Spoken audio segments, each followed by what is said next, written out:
Loud. Here we go, and admit all.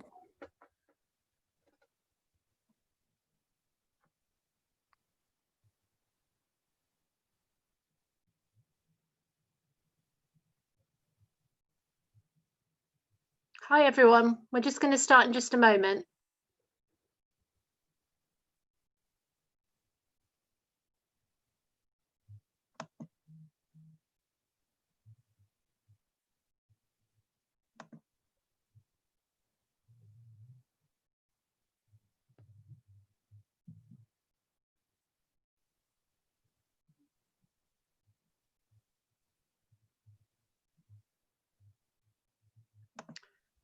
Hello, welcome to this online event at the Wiener Holocaust Library. I'm Barbara Warnock, the Senior Curator at the library, and I'm delighted to welcome you all here tonight for this talk by Professor Bob Moore about understanding rescue and insights from the diary of Arnold Douwes. So before I introduce Professor Moore, just a few words to say that this is one of the events that's part of our Jewish Resistance to the Holocaust events series, and we've got a couple more events scheduled in this series that you can find out more about online. And those events are coming up in November and December. Also, just to say that there's still some tickets available in November for the exhibition if you're able to come in person. And again, you can get those tickets on our website. The tickets are free, but in the current circumstances, we want people to pre-book. So just a few things to also say, which is, unfortunately, we're having some technical problems with the live captioning, but if anybody, Professor Moore's going to show a PowerPoint, but if anyone would rather kind of see a clearer version, larger version of him speaking, you can toggle at the top of your screen between different views. So you can click on speaker view if you'd like to get a clearer picture of Professor Moore when he is speaking. So everyone is muted and there'll be time for questions at the end. So if you could place your questions in the chat, then I'll be placing them at the end of the talk. So I'm delighted to be welcoming Professor Bob Moore to speak to us tonight. He's Professor Emeritus of European History at the University of Sheffield, and the author, amongst other things, of Survivors, Jewish Self-Help and Rescue in Nazi-occupied Western Europe, and Victims and Survivors, the Nazi Persecution of the Jews in the Netherlands. And he's the editor and the translator of the 2009 publication, The Secret Diary of Arnold Douwes, which he's going to be speaking to us about tonight.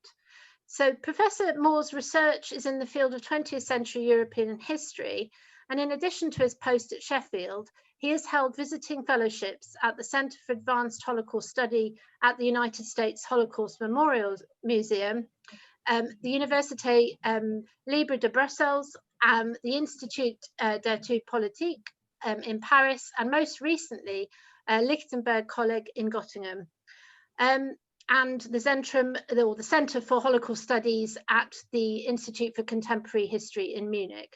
He's a fellow of the Royal Historical Society and the Royal Dutch Historical Association, and he's been a member of the Academic Advisory Board for the Centre for Holocaust and Genocide Studies in Amsterdam, and currently has a similar role for the organisation BMGN.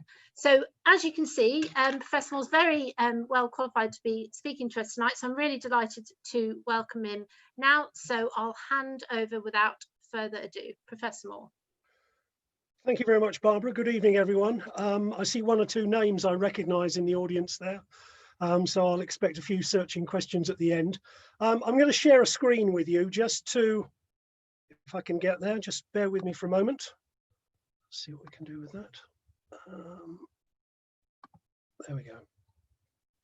So I hope you can see the screen, and I will talk to the PowerPoint. It's not a very long PowerPoint, but it'll give you some context to some of the things I'm going to talk about. This talk is very much geared to the Wiener Library's own exhibition at the moment related to Jewish resistance. And one of the things that has struck me about the way in which that topic has emerged in both the scholarly literature and to some extent in the more popular literature as well, is that it's almost ring-fenced. And there are two separate strands of what one might loosely term historiography. On the one hand, there's a literature that talks about the Jews essentially as victims or as recipients of help on the one hand. And then there's a separate literature which focuses heavily on Jewish resistance, Jews resisting the Holocaust in all sorts of different ways. And the primary reason for giving this talk this evening and focusing very much on a single example was to show that this binary doesn't really work. And there are plenty of examples of two operating in tandem for reasons that I'll come back to in a little while. The topic of the talk tonight is very much based on the diary of a man called Arnold Douwes, as you can see from the title. He was an otherwise unremarkable Dutchman who, during the course of the Second World War, ran a fairly extensive network whose primary purpose was in hiding Jews and some other individuals hunted by the Nazis in parts of the Eastern Netherlands. I say he's unremarkable, but on the other hand, he is the most remarkable man I know in one very important respect. Working underground from 1942 onwards, he's almost the only person I know who kept a diary, a contemporary diary, of what he was doing, more or less on a day-to-day basis. Let me share the first slide with you, if I can. It's now refusing to play ball, which is really good news. Okay, I'll continue to talk without that. Let me sketch out what the problem with that is. In the first instance, Douwes is both an insider and an outsider in the community where he works. He's living in a small village in the Eastern Netherlands. It's an area that he grew up in, and therefore he understands the nature of the culture and the nature of the communities in which he's operating. At the same time, he's also an outsider in the sense that he is somebody who's been away from the locality for a good many years. He leaves the Netherlands in 1926 and spends 10 years in Canada and the United States, essentially as a hobo. He's half trained as a horticulturalist, and it's only in 1936 that he comes back to the Netherlands, completes his training. And he's what might loosely be termed an itinerant gardener. So, just harking back for a moment to research that Nakama Tech, who's the great doyen of rescue studies, the American sociology, we talked about large numbers of actual rescuers as being outsiders in their communities. Douwes is in a very important sense, both of those things. You know, he understands the community. He's the son of a pastor. He's a son of a Protestant minister. He understands the locality. He understands the thinking in the locality. So that's one major attribute, if you like. That's one important element about this diary. He arrives in this small village, Nieuwlande, and Nieuwlande is important in a broader perspective. It's one of the few places where Yad Vashem has chosen or decided to honor large numbers of people who are involved in this single network. There are more than 200 of them in total. He arrives there in 1942 and he falls into a group run by a very famous resistance hero of the Netherlands, Johannes Post. But it's only after Post has to leave the locality that Douwes, in a sense, inherits part of his organization. And from the summer of 1943 until October of 1944, he essentially runs the entire rescue network that Post has started to establish. But he builds on that from, I'm still trying to make this PowerPoint work without any success whatsoever. Really doesn't want to play ball, never mind. He remains in charge until 1944 when he's arrested. But as I said before, he's one of those people who, against all the precepts of illegal work, on a daily or a weekly basis, writes notes about what he's been doing, who he's been talking to, puts the notes in jam jars and then buries them in various gardens. It's only because he survived the liberation in 1945 and was able then to retrieve these jam jars at the end of the war that he was able then to put them into some sort of order and create a manuscript diary. It's almost a unique example of exactly how this work was done, who he talked to, what he did, and how he did it. And it almost reads like a novel because he's writing the notes and he's sort of stuck with the idea that he didn't know what was happening next either. So if you like, the story, the diary has a natural narrative tension as well. It's only in the last couple of years that I set about translating this into English from the original Dutch. There's also a Dutch edition. And in terms of the provenance of the diary, one of the marvelous things about it from my perspective was we held a book launch for the diary in its Dutch version in the village in which most of this had taken place. And about 150 people turned up, including some of the participants who are still alive 70 years after the event, who could vouch for some of the things that we were talking about in the context of the book launch. But I need to move on from that because I'm not going to talk about the diary directly. What I want to do is to draw some of the elements out of the diary that I think are the most important things which it tells us about the nature of illegal work and some of the problems that perhaps we don't always think about when we talk about rescue and Jewish survival, whether it be in Western Europe, where, if you like, life is still a little bit more structured and organized according to a set of precepts and laws, whereas in Eastern Europe, you see much more of a free-for-all. We can certainly come back to that in a moment. One last thing I would say about Douwes and his diary is that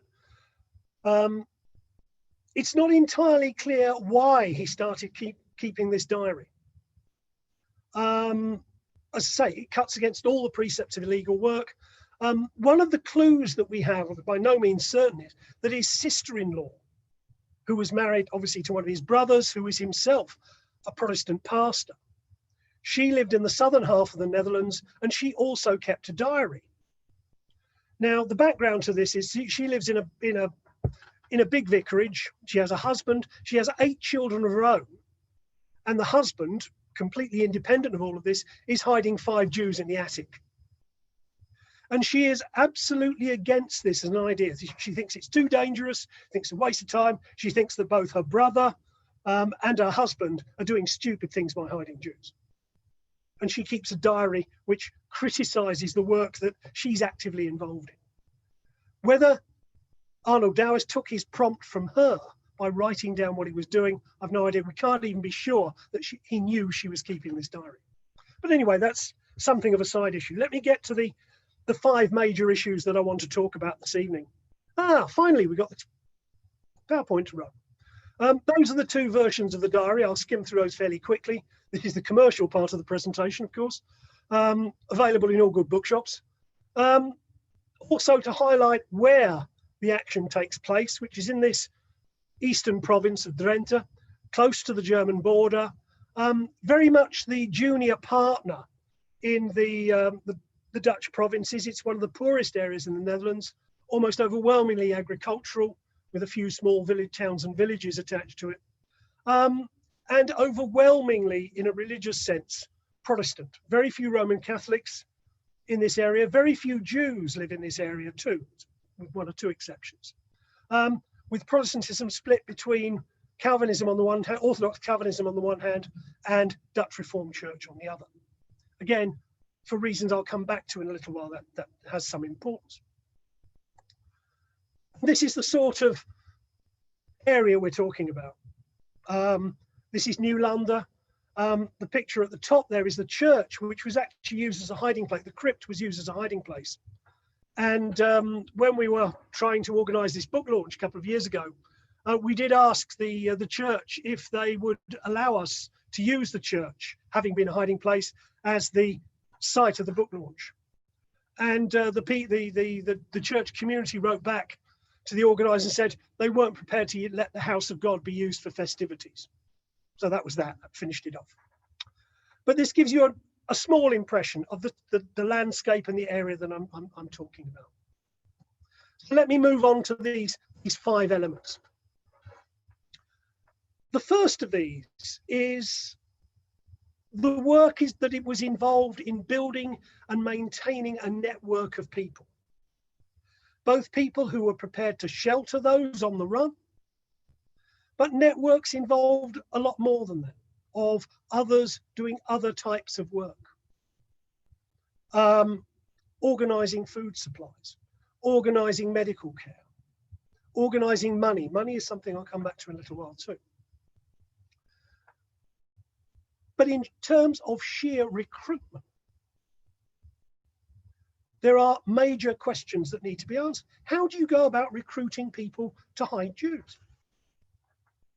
It's not straightforward. For the most part, Douwes tends to use people in the locality that he trusts, occasionally recognised community leaders, more often local pastors.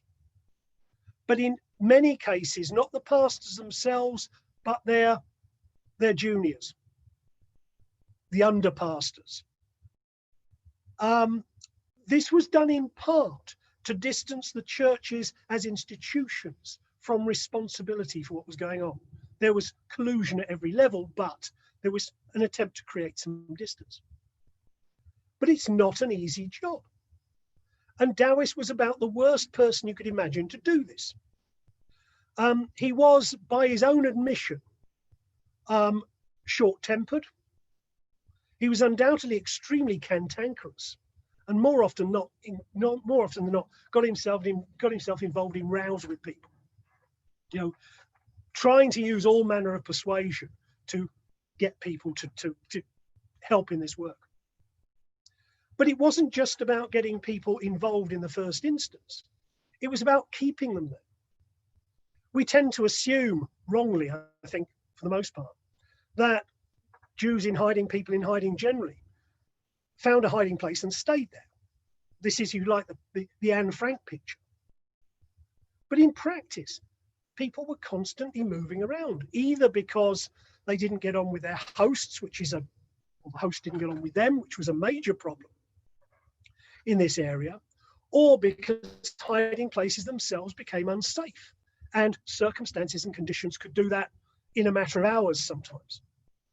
So not only was there a need to find new hiding places for additional people, but also to find new hiding places for people already in the system. So there was a constant pressure to find additional places, additional safe places where people could be hidden. And Douwes spends a great deal of his time on the move, trying to find suitable locations for people in the vicinity. And slowly but surely, he moves his activities further and further out from the centre, the village in the centre, to more and more places in the province.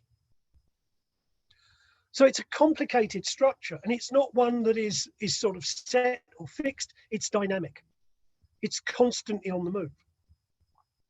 One of the things that becomes apparent, especially as conditions excuse me, in the northern Netherlands become worse after the Arnhem landings of the assault on Arnhem has failed, and conditions in the northern Netherlands become far more dangerous for everybody. And a lot of the people that he's recruited then decide they want to get out. And they're constantly saying to him, no, take these people away, and so on and so forth. And he's effectively avoiding them, trying to make sure that they can't make contact with him, because in a sense, his network's imploding before he himself gets arrested in October of 1944. But let me get to perhaps the central focus of this talk, which is the amount of help that Douwes himself gets from Jewish helpers. There are three that I think are central to this. Each has his code name. The first being Nico, a gentleman by the name of Max Leons, who I had the privilege of meeting at this book launch. He's 90, he must be 98 or 99 now, who was on the run, who was hidden in the village, but who chose to try and help Douwes in the work that he was doing, not underground, but by traveling around with him, doing the negotiating. It was an incredible risk to take because by his own admission, he looked Jewish. And so he was taking even more risks than Douwes was in some respects. Although any men of working age wandering around the countryside were always likely to be suspect. But Max Leons played a pivotal role both in building and maintaining this network. You know, doing tasks on his own as well as in concert, going around negotiating, making visits, looking after people, and so on and so forth. So he's very much Douwes' partner, but taking even more risks, in a sense, because of his religious and racial origins. The other two that I've mentioned there, one, Peter, East Davids, and Hellman, they were quite literally underground. They were literally in hiding. But both of them had talents. Peter as a printer, Hellman as a graphic artist, and they produced an underground news sheet. They produced illustrations, cartoons, and indeed postcards, which were then sold to raise money. They became, if you like, the propaganda arm of the whole organization. And again, we're an essential part of making that network function. So they're very much not passive recipients of aid. They are very much active in helping the whole system operate at every level.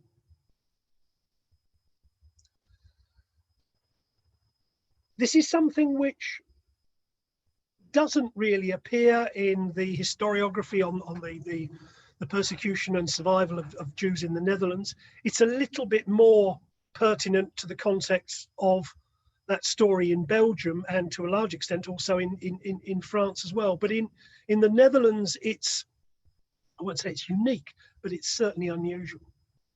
But then, of course, a network on this scale, we're not quite sure how many people passed through this network, but there may have been as many as 600 in one form or another. They're not all Jews.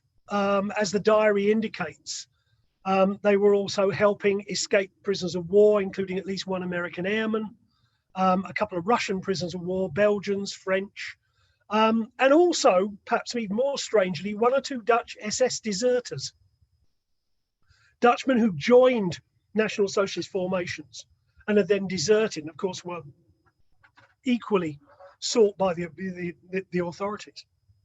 They didn't have a lot of time for them, but they were certainly prepared to try and defend them. So there is that side to it. There is this idea that this is not Gentiles helping Jews. This is Gentiles and Jews organizing a network together. There is a synergy there, obviously, and doing a lot of work for themselves. They're not the only three that are involved. They're certainly the three most important individuals. The third element there, which when I started looking at this in detail, I'd never really considered very far, which was the fact that in order to hide people, you do need money. Just to hark back to the Anne Frank story just for a moment, which is the one people are most familiar with. Of course, the money for the food that the Frank family had in hiding came primarily from the business. And of course, the people involved in the business were still looking after them. But for other Jews in hiding, finding money was always going to be a problem. And yet, in order to be in hiding, you needed money to pay rent. You know, people are not going to take you in for nothing because it costs money to look after you. What appears to be the case here, insofar as it's possible to track it down, is that the network was finding money to pay what might be termed normal rents for bed and breakfast, to hide people. So where do they get the money from? And the answer seems to be that one of the things that Douwes was involved in at a very early stage was going around and literally collecting money for people in hiding. Obviously not everybody, you're not going around with a collecting tin. He started to get annoyed later on when, in going round to individuals looking for hiding places, people would say, no, we're not going to do that, but here's 25 guilders for your trouble. So we would collect money in that way, but he didn't want them at that stage. He wasn't interested in the money. He was more interested in finding the hiding places. But this idea, and this network was turning over huge amounts of money. Almost overnight, they raised 20,000 guilders to try as bribe money to try and get somebody out of Westerbork, the transit camp at Westerbork, which is not very far from where they were operating. That didn't happen, and it didn't go anywhere. But there is this idea that this type of work did require huge resources just to keep ticking over and to find the money to fund all these people in hiding. The money, for the most part, not in every case, for the most part, seems to have come from the community, the local communities. But tracking it down now is an impossibility. But this wasn't something that I'd really considered before in terms of people being in hiding and how they were supported. An adjunct to that is in terms of finding food. Now, in a rural area, food of itself isn't too much of a problem. But of course, food is rationed. Most things are rationed. And the big problem that the network had was not so much in terms of necessarily finding basic staple foods, but almost anything else. Because in order to do that, the people in hiding had to have identity cards. And these identity cards had not to identify them as Jewish. Now, for technical reasons that I won't go into, that's quite a complicated process. And one of the other things that the network spends a lot of time on, is stealing identity cards. First of all, stealing them from individuals, latterly becoming involved, or rather in concert with the armed resistance in that area, in stealing them from government offices. And then, and this comes back to Peter and Hellman, forging the details and putting new photographs on them. Because with an identity card, you could then get a ration card. If you had a ration card, your hosts could then go and get you food. One other problem in this rather strange and rural location is the fact there aren't many shops. Now, if you are trying to keep secret the fact that you've got far more mouths to feed in your house than you should have or are supposed to have, the people doing the shopping, and they are nearly always the housewives, have to shop in different shops so they don't buy too much in one place and arouse some suspicion. So that, if you like, there's a problem of going around and making sure that your food shopping doesn't raise suspicions in the mind of shopkeepers who may or may not know what's going on. But the idea is to keep it secret from the rest of the community, if at all possible. In 1944, this becomes much more difficult when the Dutch government, in concert with the German occupying power, attempt to introduce a new and much more rigorous system of ration cards, which took myself and my colleague, Johannes Douwes, an age to actually work out how they were doing this and how the system worked. What they were trying to do was to flush out not so much Jews in hiding, but the huge number of Dutch people, non-Jews, who had gone into hiding to avoid the Labour draft by 1944. And what they were trying to do was flush them out as well. We talk about perhaps 25,000 Jews in hiding in the Netherlands, of whom perhaps 16,000 survived. But at the same time, we're talking about perhaps 400,000 non-Dutch Jews who are hiding from the authorities merely by not living in the place they're supposed to be living in. So it's a much bigger issue than just Jews and one or two other people in hiding. But again, this idea of understanding the mechanics of what it was like on a day-to-day basis for Douwes and his colleagues to make sure that everybody had identity cards, everybody had ration cards, and up-to-date ration cards. How do you maintain the supply? I mentioned before that there was an almost separate armed resistance in this location, in this area. And there was a tension there because the armed resistance was doing what the armed resistance did best. They went around disrupting government and indeed German activities, but in so doing brought about a greater degree of attention in the form of a German police presence, and not only a German police presence, but other security forces presence in the area, which made life more difficult for people in hiding. More raids, more informers, and so on and so forth. So this again represented a substantial problem, if you like, on a day-to-day basis, which the network had to address and try and sort out. One of the things that comes across in the diary specifically is the idea that they have a reasonable number of children in hiding as well, which is almost a separate topic to some degree. But they made sure, by virtue of their links to certain bakers in the area, that all the children in hiding got St. Nicholas feast presents on the 5th of December. It's a major undertaking to do this. It's between 80 and 100 children, and finding sort of presents for all of them in this context. Yet it was perceived to be essential as part of their job. The last element here, I'm looking to Barbara for a prompt about time, because I haven't got a clock in front of me, but I'll. No, we're fine for time. Yeah, don't worry about that. That's fine.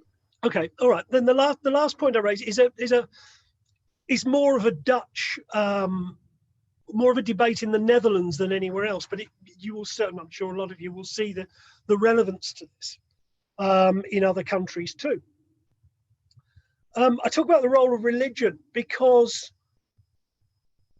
traditionally in Dutch scholarship on the topic of rescuing Jews, the Orthodox Calvinists have been seen as more proactive in this regard than their Dutch Reformed counterparts, or indeed the Roman Catholic Church in the southern half of the country.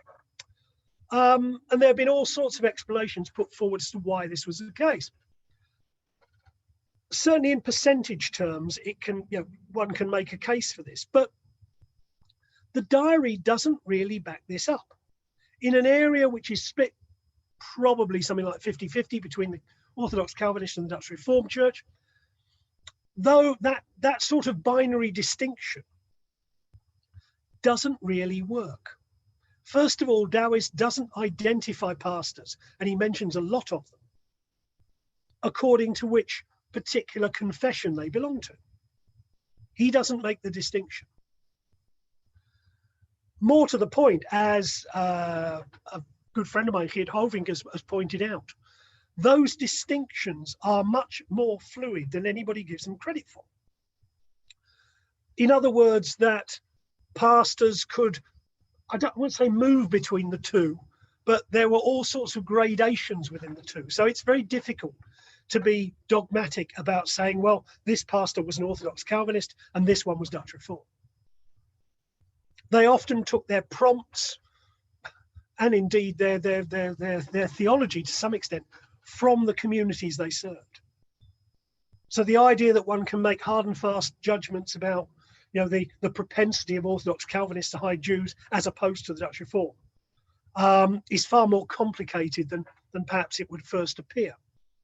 And I think there's something to be said for certainly some Dutch historians looking at that particular problem again, just to see how it pans out. But certainly 70 or 80 years after the event, it's much more difficult now to track that back. the diary, if you like, is almost a work of, well, what we've done to it is a work of historical sociology, but it raises far more questions, in my mind, certainly in many other people's minds, than it provides answers. But certainly when one looks at the diary as a whole, it raises a whole raft of issues that one wouldn't perhaps have expected. You hear time and time again rumours about hosts and guests not getting on. There was one example, I think, that I quoted in a published work somewhere else, where Douwes gets a communication from a farmer who's looking after this one particular Jewish man. He says, "You've really got to come and take him away. I can't stand him anymore. I don't care that he's Jewish, but he's German, and I can't stand Germans." You know, and this idea that, you know, this sort of contrast between, for the most part, I'm generalizing horribly here, for the most part, middle class Jews who've managed to escape from Amsterdam and find their way to the Eastern Netherlands, and certainly Max Leons, East Davids and Lugans were all from middle class backgrounds. But they're going into agricultural districts where standards of living and lifestyles are completely different. You know, where it's still possible for farm workers to sleep with the animals. You know, and that's not considered to be anything unusual. But some of the places where ordinary workers live are turf huts with earth floors. That's not the image we have of, you know, central Amsterdam in the 1930s, but that was still a reality in Drenthe. So all these elements that come together. This is my last slide. Some of you will recognize, or maybe be able to identify where that is. That's the entrance to the museum at Yad Vashem. And I made a complete fool of myself last time I was there by walking in and having wandered round and saying, "Where's Arnold Douwes' tree?" And they said, "It's at the front, in front of the museum." There are 4 of them there. And he's obviously still a central character there. But I want to make a couple of points about him as an individual. I said at the beginning that he functions both as an insider and an outsider in the community in which he is in Nieuwlande during the Second World War. He's profoundly anti-German for reasons that I'm not altogether clear about. But he's also a complete itinerant. I said at the very beginning that he dropped out of horticultural school, went to the United States. By his own admission, although I can't verify this, he was deported from the United States in 1936, comes back, finishes his training in the Netherlands, and then disappears off to France to follow his career as a horticulturalist, essentially as a gardener. He plays this wonderfully important role for us in both running the rescue network and, from a historian's perspective, in keeping this diary. And then in 1947, he leaves and goes to South Africa. He spends about 8 or 9 years in South Africa, comes back to the Netherlands briefly, and then emigrates to Israel, where he spends the next 30 years. He only comes back to the Netherlands in the 1980s, by which time he has separated from his wife and 3 children, and it's one of his nieces who takes him in. And for the last 10 years of his life, he lives in Utrecht. At one level, I would have loved to have met him. But another level, he comes across as completely irascible at every stage in his life, completely unwilling to be told what to do under any circumstances. This is why he fell out with just about everybody he worked for in South Africa. He couldn't make a living as a gardener in South Africa. He fell out. Exactly the same thing happened to him in Israel. And he lived in poverty in Israel for years and years and years before coming back to the Netherlands. So he's a very unusual, very oddball character.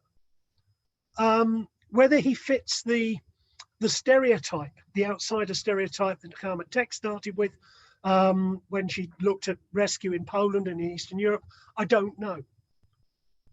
but he's certainly a remarkable character, and he's left us a great legacy. I've just given you a flavour of some of the things that might be learnt from that diary. There are many others, and I'm sure people will read it with profit in the future. I'm going to stop there and allow you to ask whatever questions you might have. Thank you. Thank you ever so much, Bob. That was really fascinating. So we'll, yeah, if just for the audience, if you could just put any questions that you've got in the chat. I'll just kick things off by, I just wanted to ask about the money thing. So as far as you can make out, all the money needed to be kind of raised locally? A great deal of it. Some of the people in hiding were self-sufficient. Right. They had sources of funds elsewhere and either brought them with them or had them brought from Amsterdam in installments, if you like.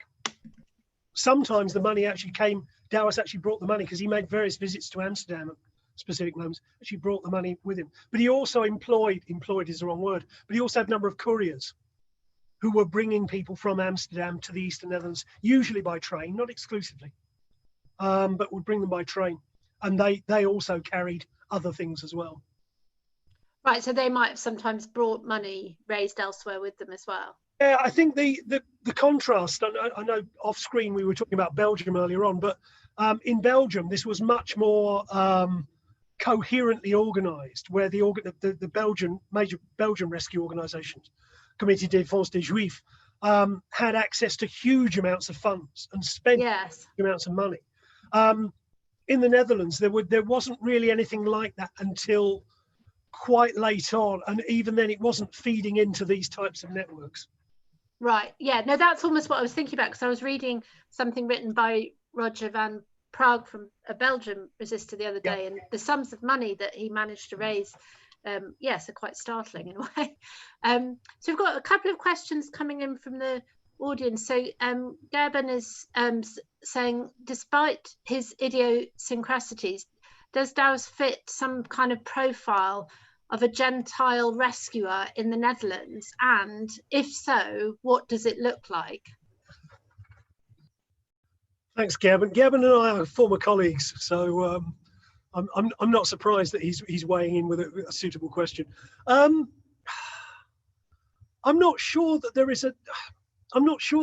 is a stereotype to be made here, beyond the most obvious examples. And I'm trying to think. I think Douwes is essentially unique in what he does and how he does it. That's not to say there aren't other people doing similar work elsewhere in the Netherlands and indeed elsewhere in Europe. Is there a stereotype here to be had? I would have said not. I think people come to this work in all sorts of different ways. Some entirely philanthropic, others perhaps more venal even. I mean, Douwes, he has no visible means of support.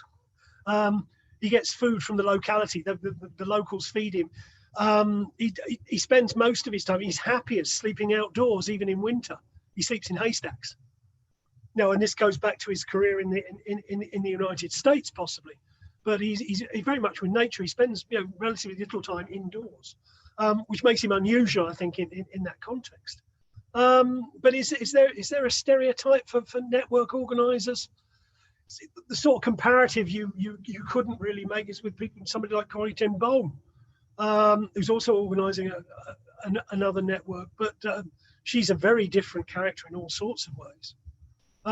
So I haven't really got an answer to that. The second part of the question was, if there's no stereotype?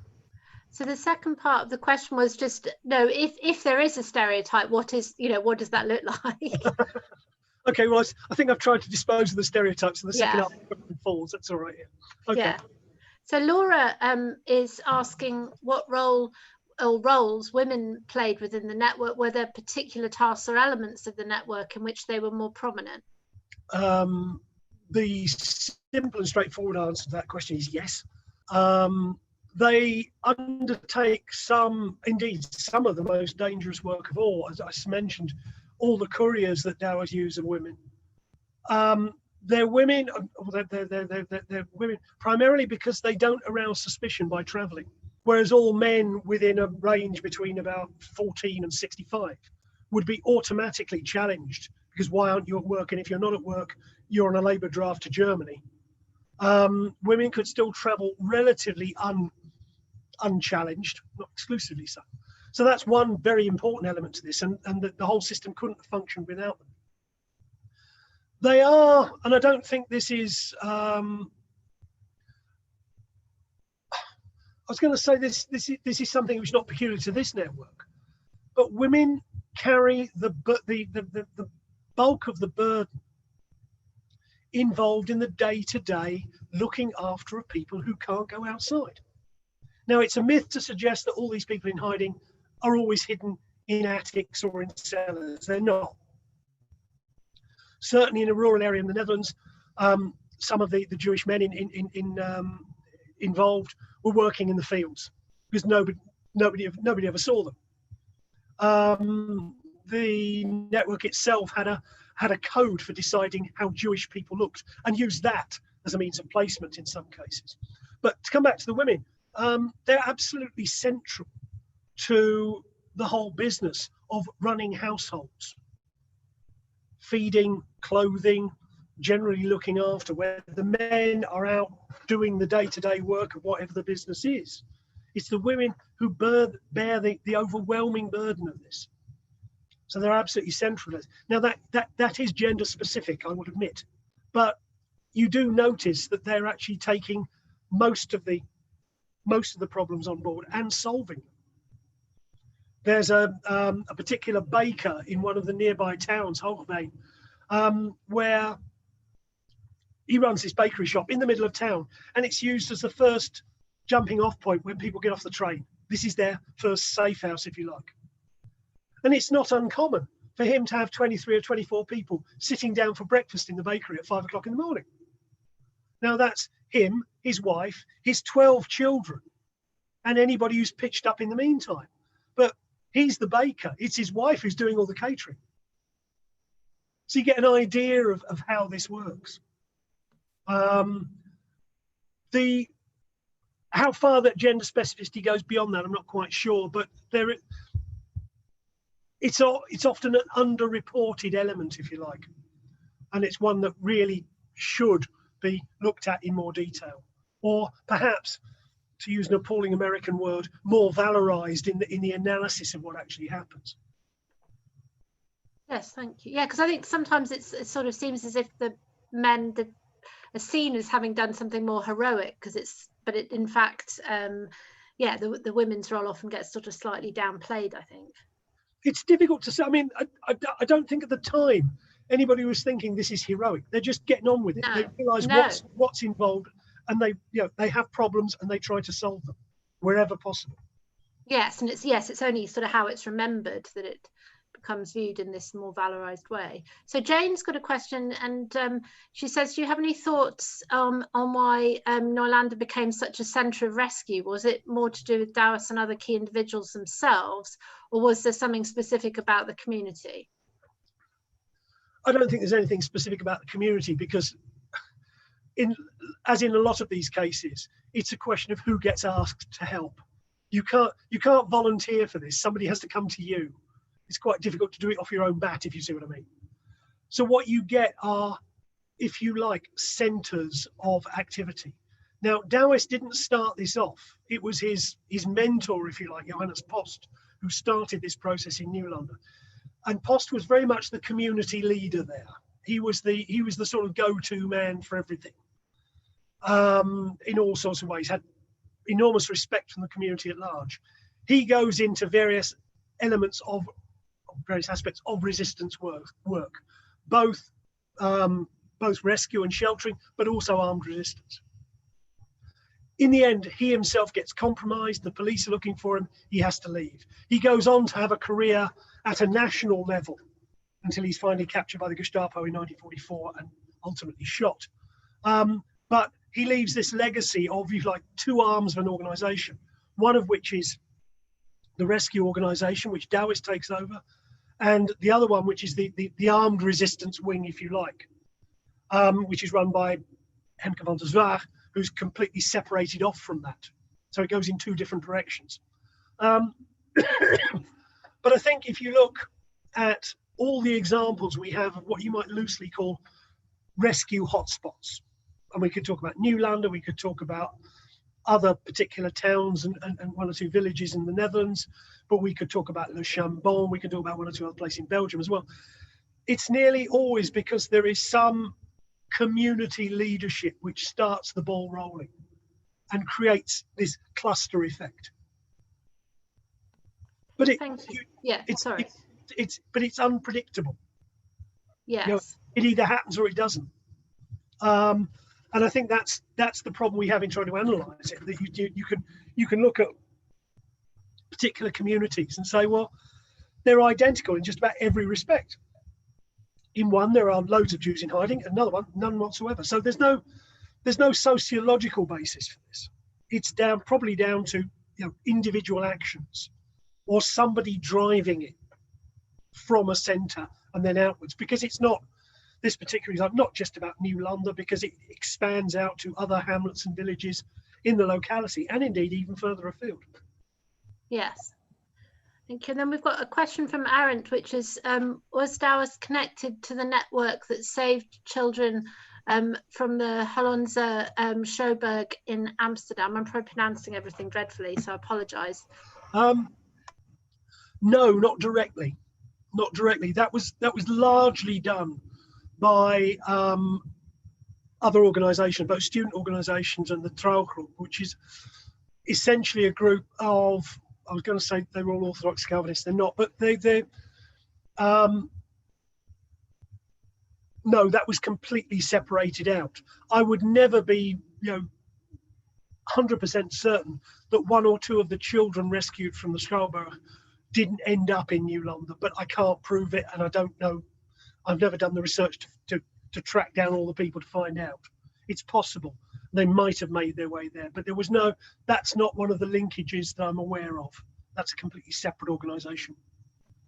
And sort of a similar kind of question in a way is that Teresa's asking if there's any evidence that Douwes had any connections with the Westerreel Real group.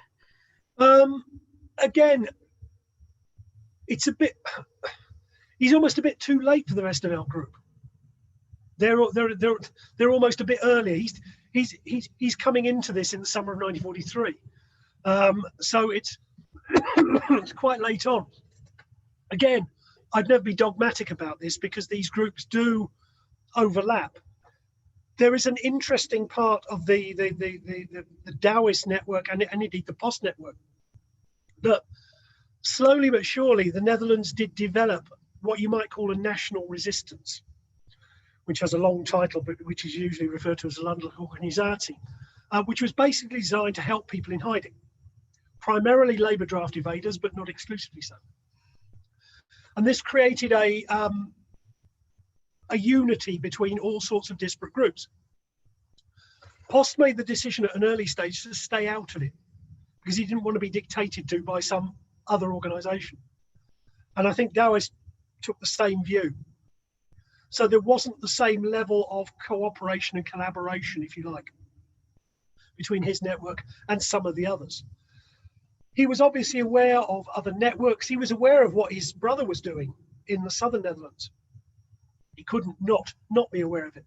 But by the same token, they kept these organisations apart. The less they knew about what was happening elsewhere, the better.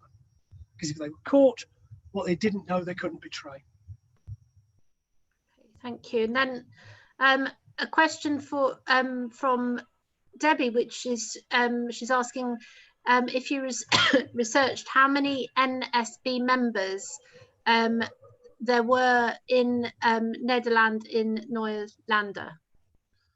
I can't give you exact figures. One of the intriguing things about that region is the high level of adherence to the National Socialist movement in certain localities. It wasn't particularly true of Nieuwlande, but it was certainly true of some of the towns and villages surrounding it. And none of the villages there was completely immune to it. There were, in any given village, there were always going to be some Dutch National Socialists, which meant that, you know, activities couldn't be shared within the community. They had to be kept secret. Now, for the most part, the local adherents of the National Socialists were well known, so they could be avoided or whatever. But indeed, Drenthe itself was something of a hotspot for National Socialism in the late 1930s. And of course, there were fellow travellers who joined after 1940. So it is an area which possesses, in some respects, a greater degree of threat. But again, against that, it's a rural area, and it's a little bit easier to pick off obvious opponents, if you like.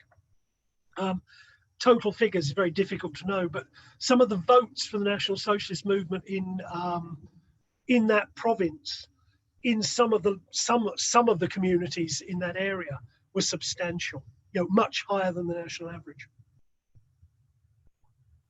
Okay, thank you. And coming up to 8 o'clock, our final question is from David, and he's asking whether it's a coincidence that Westerbork was on the doorstep. Did this influence rescue activities in any way?